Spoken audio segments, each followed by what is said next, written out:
Otep à tous, bienvenue sur la chaîne des panafricanistes par essence, par conviction et par excellence. Celle des citoyens kémites par nécessité et obligation de combat. Nous sommes une chaîne qui n'est guidée que par nos ancêtres et rien que par les ancêtres qui appartiennent à l'égrégore du monde noir. Par conséquent, nous ne croyons en aucun Dieu venu de l'étranger.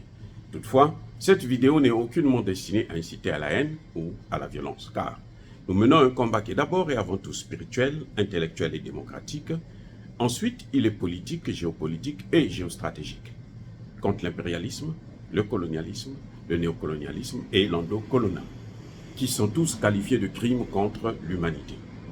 Nous menons ce combat sur la base du principe fondamental que nous avons hérité de nos ancêtres kémites, qui est celui de la Mahat, c'est-à-dire solidarité, vérité et justice. Vous êtes donc en droit de connaître la vérité et nous avons l'obligation de vous dire la vérité, rien que la vérité, afin que justice soit rendue au continent africain. Et ça, c'est notre modeste contribution dans cette noble lutte en faveur de la souveraineté, la dignité, la solidarité et l'unité africaine. C'est exactement ça que nous appelons le panafricanisme. Bien-aimés frères et sœurs, je vous ai dit que les États-Unis étaient la première puissance mondiale en matière de propagande et de médias. Je vous ai aussi dit que c'était les maîtres. C'est la première puissance dans les révolutions de couleur. Et qu'ils agissaient avec, bien entendu, les réseaux sociaux. La première puissance des réseaux sociaux, c'est les États-Unis. C'est avec ça qu'ils arrivent à détruire, dévaster des pays entiers. Ils ont mobilisé l'ensemble, presque l'essentiel des musulmans contre l'ex-URSS. Ils ont des milliards, je dis bien des millions et des millions de musulmans contre l'ex-URSS avec les médias, la propagande, les réseaux sociaux. C'est ce qui a fait couler l'ex-URSS. Après, ils sont allés voir Gorbatchev. Ils disent à Gorbatchev, bon, écoute, nous, c'est bien si tu peux détruire ton affaire là, hein, le pacte de Varsovie, qui est né après l'OTAN. Hein. Le pacte de Varsovie est né en 1953. L'OTAN est né en 1949. Donc le pacte de Varsovie, c'était justement pour contrer l'OTAN. Ah oui. Mais le pacte de Varsovie est mort et l'OTAN est resté là, intact, alors qu'il n'avait plus d'adversaires. Donc il fallait en créer d'autres. Et la nouvelle méthode, c'est aller faire des guerres partout dans le monde. En Afrique notamment. Parce que maintenant, il faut occuper l'Afrique. Eh oui, il faut occuper l'Afrique. Alors, bien-aimés frères et sœurs, qu'est-ce qui se passe aujourd'hui au Sénégal? Je vous avais déjà parlé de ça. Beaucoup ne m'ont pas cru. Il y a des gens qui m'ont insulté, qui ont dit tout et rien sur moi. Où en sommes-nous aujourd'hui? Et pourtant, le problème de Macky Sall et de Sonko est encore là. Mais vous savez ce qui se passe? Ils ont déplacé le sujet, ils amènent maintenant le sujet à la Cour pénale internationale. Là, c'est le dernier cri. Et c'est maintenant que beaucoup de panafricanistes commencent à comprendre. C'est maintenant que les panafricanistes sont en train de comprendre que cette histoire-là, c'est une histoire des Occidentaux qui veulent avaler le Sénégal. Pour prendre le Sénégal, il faut qu'il y ait une guerre civile. Ils ont essayé, lors des marches qu'il y a eu dernièrement, où il y a eu près de 16 morts, sinon plus, parce que ce sont eux qui tirent. Au Tchad, c'est la même méthode qu'ils ont utilisée au Tchad. Au Tchad, ils ont réussi parce que maintenant, la France est en train de renforcer son dispositif au Tchad. Maintenant, vous les panafricanistes, vous êtes contents? que la France renforce son dispositif, alors que nous voulons qu'elle parte, elle est en train de renforcer son dispositif. Eh oui, c'est ça qui est en train de se passer au Tchad. Maintenant, regardez ce qui est en train de se passer au Sénégal. On amène Macky Sall à la Cour pénale internationale. Enfin, on le menace, parce que si le droit s'applique, bon, Macky Sall n'a pas à s'inquiéter, si c'est le droit. Bon, mais si c'est le droit de l'OTAN et des puissances occidentales, c'est normal. Si les magistrats corrompus, hein, pourris de la Cour pénale internationale, le procureur là qui a porté plainte contre Poutine, qui a sorti un mandat d'arrêt contre Poutine, si il ne se ressaisit pas, eh ben, il va aussi faire la même chose avec Macky Sall. À la demande de qui? D'Ousmane Sonko. Ousmane Sonko, dernièrement, quand il est passé sur RFI France 24, vous savez ce qu'il a dit? Il dit non, c'est pas moi, c'est les familles. Mais c'est son avocat, hein? Les familles n'ont pas pris un avocat, les familles ont pris son avocat. Et les familles n'ont pas pris un avocat sénégalais, ils sont allés prendre un avocat français.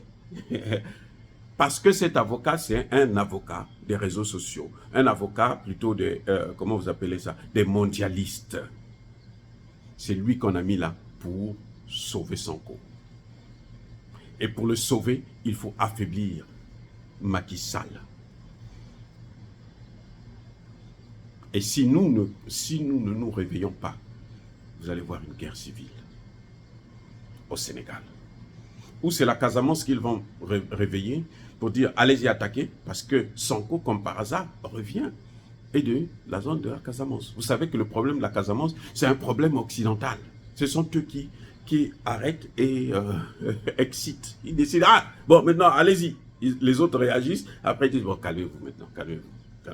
Et ils se calment. La Casamance que vous voyez là, il n'y a rien. Les Sénégalais, entre eux, s'entendent. Ils peuvent vivre ensemble même 1000 ans, 2000 ans, 3000 ans, toute l'éternité. Ce sont eux qui les divisent. Retenez-le très bien. Maintenant, pourquoi je dis que c'est encore une affaire des Occidentaux au Sénégal? Mais vous allez le remarquer par l'attitude des grands panafricanistes que vous connaissez qui se sont prononcés pour Ousmane Sonko.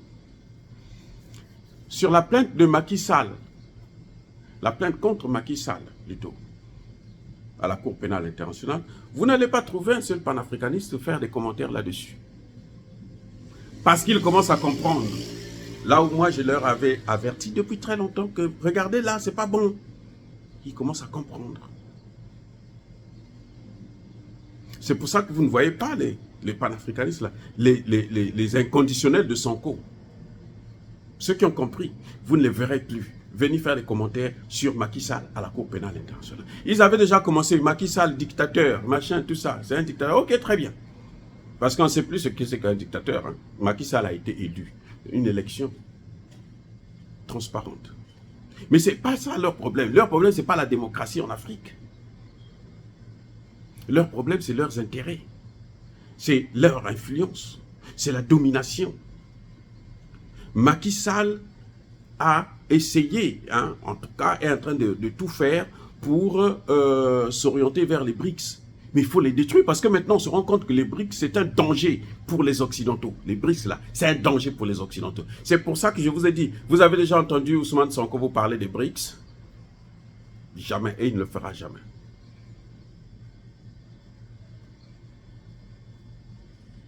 Ce qui est en train de se passer au Sénégal, c'est pas la première fois, c'est du déjà vu. C'est du déjà vu. Les Occidentaux ne veulent pas qu'il y ait élection au Sénégal. Et ils savent que s'il n'y a pas élection, on va tomber dans une guerre civile ou dans une rébellion. Pourquoi je dis que c'est du déjà vu, ce qui est en train de se passer au Sénégal? C'est exactement ce qui s'est passé au Mali. C'est exactement. La situation du Mali a commencé quand? Avec ATT. Quand ATT s'apprêtait à partir du pouvoir, qu'est-ce qu'ils ont fait? Ils ont fait un coup d'État. ATT est président sortant. Ils ont fait un coup d'État.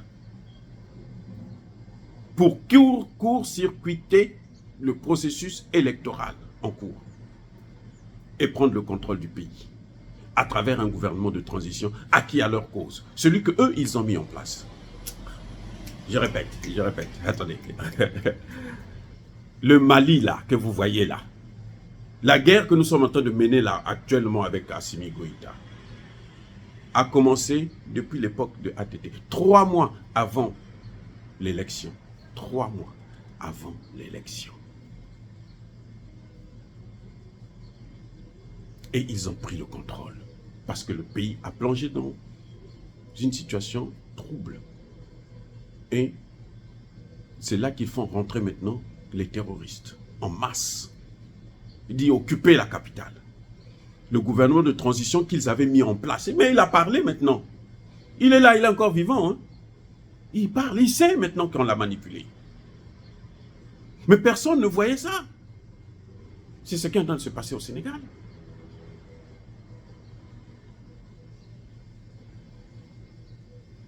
Un président, Macky Sall, a compris ce qui est en train de se faire. C'est pour ça que Macky Sall n'a pas voulu se présenter, pour se laver les mains, pour dire que ce n'est pas moi. Si ils occupent le pays là, ce n'est pas moi. Macky Sall est en train de se laver les mains, sortir de ça. C'est pour ça qu'il a déclaré qu'il ne sera pas candidat. C'est juste pour ça. Sinon Macky Sall serait candidat. Et rien ne se passerait. Dans un état normal, sans le contrôle des Occidentaux. Mais comme Macky Sall sait, mais il a été président, non?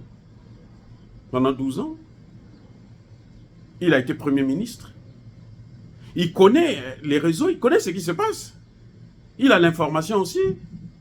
Qu'est-ce que vous croyez? Donc Macky Sall a pris cette décision-là pour préserver le Sénégal. Mais ce n'est pas ça qui va les arrêter. C'est pour ça que vous avez vu que Sonko, on demande à Sonko, déclare ta candidature. Dis que tu es candidat. Allez, il est candidat. Il est candidat. Maintenant là, Macky Sall est dans des difficultés là. Si on dit que non, il faut l'arrêter, le mettre en prison. Ça explose. Qui va perdre? Qui va perdre? Qui est perdant là? Cette même jeunesse là. Ah, je reprends. Qui est perdant? C'est cette même jeunesse là qui va perdre. C'est le Sénégal, c'est l'Afrique qui perd.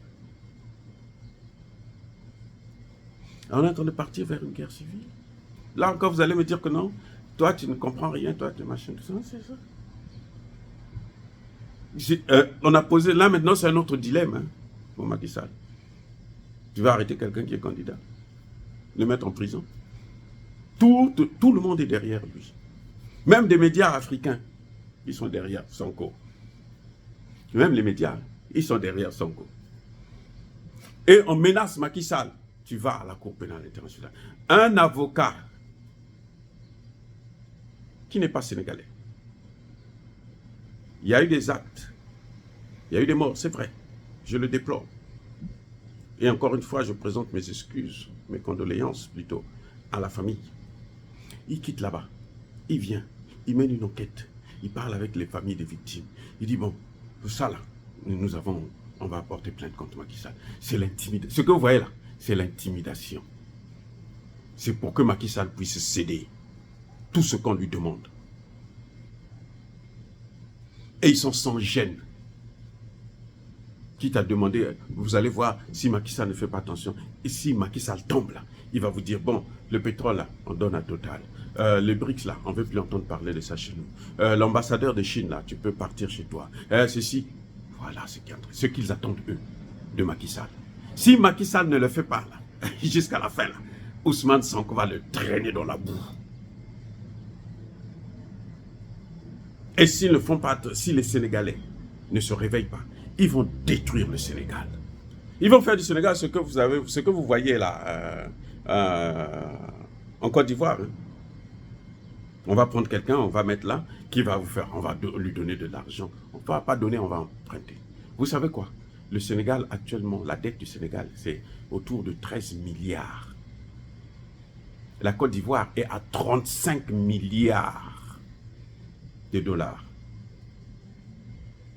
La Côte d'Ivoire, 35 milliards de dollars. Ça, c'est à mettre à l'actif de ce type qui est là, Ouattara. Ce sont eux qui l'ont mis là, pour mettre la corde au cou de la Côte d'Ivoire. Même celui qui viendra après, là, même s'il est démocrate, là, il a cette dette à payer. Il va faire comment? Il a le CFA qu'il faut gérer. Il va faire comment? Voilà, donc ce qui est en train de se passer aujourd'hui au Sénégal, c'est exactement ce qui s'est passé au Mali. Et c'est aux Sénégalais, aux Africains, de comprendre qu'il faut éviter ça. Je ne suis pas contre Sonko, non, je n'ai rien à voir avec lui, je ne le connais même pas. Je ne connais même pas Macky Sall. Mais je vous dis tout simplement, c'est ce que nous voyons là, on a déjà vu ça. On n'est pas des moutons pour aller toujours, on va se casser la tête, on va se casser la tête. Non. Et puis après, on se dit, bon, il faut se battre. Regardez en Côte d'Ivoire, regardez comment les Maliens sont en train de se battre, quels sont les sacrifices qu'ils sont en train de faire pour s'en sortir. Dire cela, c'est inciter à la haine ou à la violence. Non. Il y a pas colère. J'attends maintenant de voir les panafricanistes là soutenir cet avocat français, blanc, qui porte plainte contre Macky Sall pour l'amener à la Cour pénale internationale. Ils n'ont qu'à venir maintenant le soutenir, puisqu'ils sont pour Sonko, c'est l'avocat de Sonko. Il faut le soutenir aussi. Et puisque Macky Sall, vous avez dit qu'il est dictateur, soutenez-le, on va voir. Soutenez-le ouvertement qu'on voit. Non, on ne peut pas.